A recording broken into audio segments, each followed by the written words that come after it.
एक अटैकर जिसने एक पूरी फैमिली को खत्म कर दिया, लेकिन सबसे ज्यादा खतरनाक बात ये नहीं थी कि वो उनके घर में घुसा और उनको कत्ल किया, बल्कि ये थी कि कत्ल करने के बाद उसने कई घंटों तक उनके घर में आराम किया। 31 दिसंबर 2000 टोक्यो जापान। जब लोग नए साल की तैयारियों में मसरूफ थे तो एक घर के अंदर एक ऐसा मंजर मौजूद था जिसे देखकर शायद ही किसी इंसान को खौफ ना आए। मियाजावा फैमिली का घर बिल्कुल खामोश था। 44 साल के मिकियो मियाजावा, उनकी वाइफ 41 साल की यासुको, उनकी 8 साल की बेटी नीना और सिर्फ 6 साल का बेटा रे, चारों अपने ही घर में बेरहमी से कत्ल किए जा चुके थे। लेकिन ये सिर्फ एक मर्डर नहीं था, ये एक ऐसा राज था जहां अटैकर ने अपने पीछे इतने सबूत छोड़े थे कि ऐसा लगने लगा था कि वो पकड़ा जाएगा। लेकिन 25 साल गुजरने के बाद भी उसका नाम दुनिया के लिए सिर्फ एक राज ही रह गया। पुलिस इन्वेस्टिगेशन के मुताबिक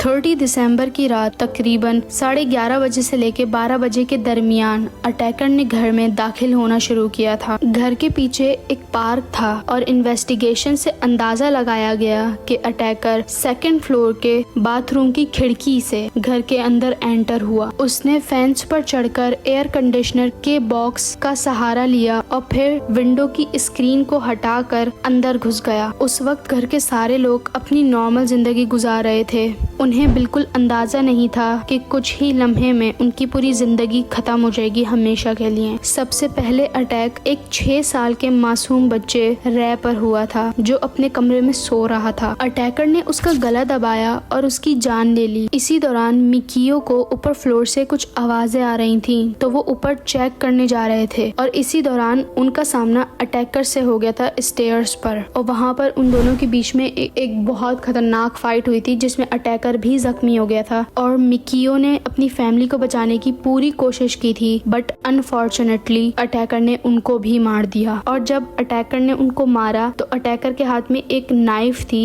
जिसे जापान में साशिमी नाइफ कहते हैं। उसका आगे का एक टुकड़ा टूट के मिकियो के सर में ही रह गया था और ऐसे टाइम पर अटैकर्स ज्यादातर घबरा जाते हैं, पर इस अटैकर ने ऐसा कुछ नहीं किया। इसने घर की एक नॉर्मल नाइफ उठाई और फिर यासुको और उनकी बेटी नीना को भी मार दिया। सिर्फ कुछ ही मिनट्स में एक खुशहाल हैप्पी फैमिली हमेशा के लिए खामोश हो चुकी थी। लेकिन असली कहानी अब शुरू होने वाली थी, क्योंकि मर्डर के बाद अटैकर घर से भागा ही नहीं, वो वहीं रुका रहा। उसने रेफ्रिजरेटर से खाना निकाल के खाया, बार्ली टी पी, आइसक्रीम खाई, अपने जख्मों का इलाज किया, घर के अंदर मौजूद फर्स्ट एड बॉक्स से घर का कंप्यूटर इस्तेमाल किया, और यही नहीं, उसने घर का वॉशरूम तक यूज किया और ऐसे सबूत छोड़ गया जो पुलिस को उसके बिल्कुल करीब ले गए। 31 दिसंबर को जब यासुको की मदर हारुको घर आई तो उनके सामने एक ऐसा मंजर था जो उन्होंने एक्सपेक्ट नहीं किया था।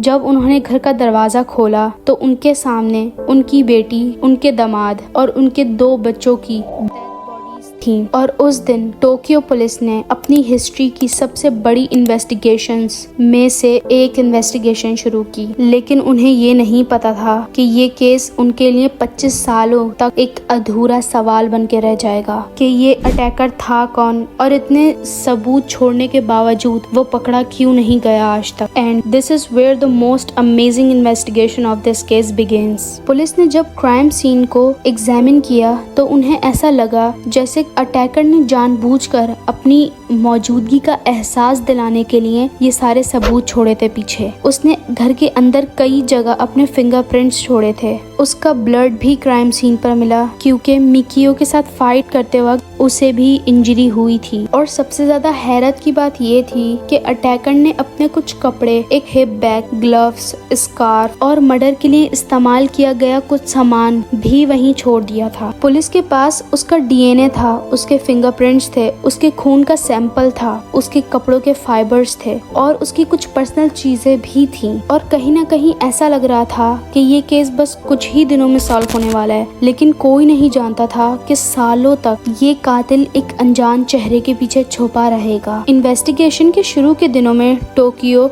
मेट्रोपॉलिटन पुलिस ने पूरे इलाके में एक सर्च ऑपरेशन शुरू किया। हजारों लोगों से पूछताछ की गई, आसपास रहने वालों के फिंगरप्रिंट्स कलेक्ट किए गए, हर छोटी से छोटी बात को चेक किया गया। पुलिस ने अटैकर के छोड़े हुए फीसेस का भी एनालाइज किया, जिससे पता चला कि अटैकर ने अटैक करने से एक दिन पहले स्ट्रिंग बीन्स और सीसामी सीड्स खाए थे। और जब उसके कपड़ों और सामान की जांच की गई तो पता चला कि उसका कुछ सामान कानागावा प्रेफेक्चर से खरीदी गई थी। एक और अजीब क्लू उसके हिप बैग से मिला। बैग के अंदर बहुत छोटे सैंड पार्टिकल्स थे, जिसके एनालाइज पे पता चला कि वो नेवाडा डेजर्ट के एरिया और जापान के एक स्केट पार्क की मिट्टी से मिलती जुलती थी। हर नया क्लू पुलिस को कातिल के करीब ले जा रहा था, लेकिन हर बार एक नई दीवार उनके सामने आके खड़ी हो जाती। अटैकर का डीएनए किसी क्रिमिनल डेटाबेस से मैच नहीं हुआ। उसके फिंगरप्रिंट्स भी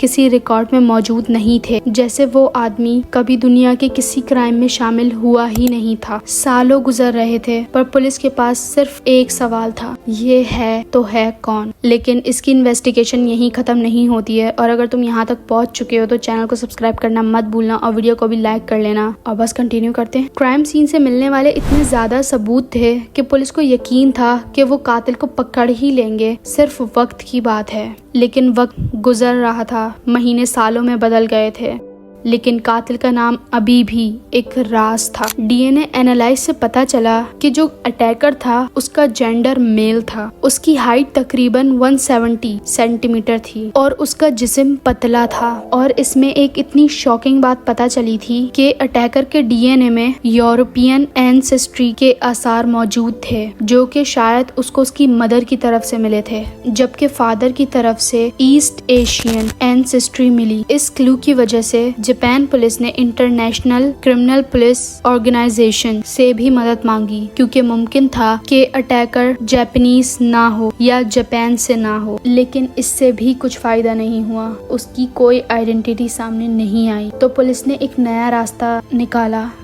जो शेड अटैकर ने क्राइम सीन पर छोड़ी थी, उसके सिर्फ 130 पीसेस बनाए गए थे। तो पुलिस ने खरीदने वालों को ढूंढने की कोशिश की, लेकिन बहुत सारे लोगों तक वो नहीं पहुंच सके, तो इससे भी कोई फायदा नहीं हुआ। उसके शूज साउथ कोरिया में मैन्युफैक्चर हुए थे और एक ब्रिटिश कंपनी स्लाजिंगर के नाम से मार्केट किए गए थे, पर इन सब का कोई फायदा नहीं हुआ। 2 लाख से ज्यादा इन्वेस्टिगेटर्स ने इस केस पर काम किया था, और हर साल दिसंबर के आखिरी दिनों में टोक्यो मेट्रोपॉलिटन पुलिस इस केस को दोबारा पब्लिक के सामने लाती है, नए लीड्स और इंफॉर्मेशन की उम्मीद में। और जैसे जैसे टेक्नोलॉजी एडवांस हुई तो पुलिस ने नई टेक्निक्स भी इस्तेमाल की, जैसे कि 3D प्रिंटिंग। उन्होंने क्राइम सीन को पूरा 3D प्रिंट किया और उसे और अच्छे से स्टडी किया, ताकि शायद कोई नया क्लू मिल जाए। और इन टेक्निक्स को यूज करके पुलिस ने एक आदमी को पकड़ा भी था, पर वो अटैकर नहीं था, और फिर बाद में उसे छोड़ना पड़ा क्योंकि वो इनोसेंट था। और वक्त के साथ साथ मियाजावा फैमिली का घर बहुत कमजोर हो चुका था, तो पुलिस ने डिसाइड किया कि वो उस घर को गिरा देंगे, और उन्होंने उस घर को गिरा दिया। जिसके बाद ऑफ कोर्स उनकी फैमिली और उनके सपोर्टर्स को बहुत दुख हुआ, क्योंकि वो एक आखिरी निशानी थी उन लोगों की जिनकी जिंदगी एक अनजान कातिल ने छीन ली। और आज 25 साल गुजर चुके हैं इस वाकये को, और पुलिस आज तक कातिल को नहीं पकड़ पाई। एक माँ बाप जो अपने बच्चों के साथ एक नॉर्मल जिंदगी जी रहे थे, एक ही रात में हमेशा के लिए खामोश हो गए, और उनका कातिल आज तक पकड़ा नहीं गया। और शायद यही सबसे ज्यादा इसमें दुख की बात है। और एक सवाल आज तक जिंदा है, आखिर वो कातिल था कौन? एंड